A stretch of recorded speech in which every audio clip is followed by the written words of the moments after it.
This is For the King 2. It's a tabletop role-playing game, sort of inspired by Dungeons and Dragons, Catan, that kind of thing.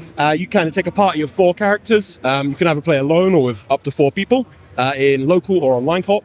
And you head through these dungeons and encounters and combats and sort of make your way through the kingdom of Fahrul, where you are freeing it from the corrupt ruler of the Queen, who's become somewhat demonic and chaotic in recent times. And so with that, you play as these sort of non-conventional classes. So we have a busker, a fortune teller. Some of them are like beekeepers, fishermen, that kind of stuff. So it's very like non-conventional RPG in that style.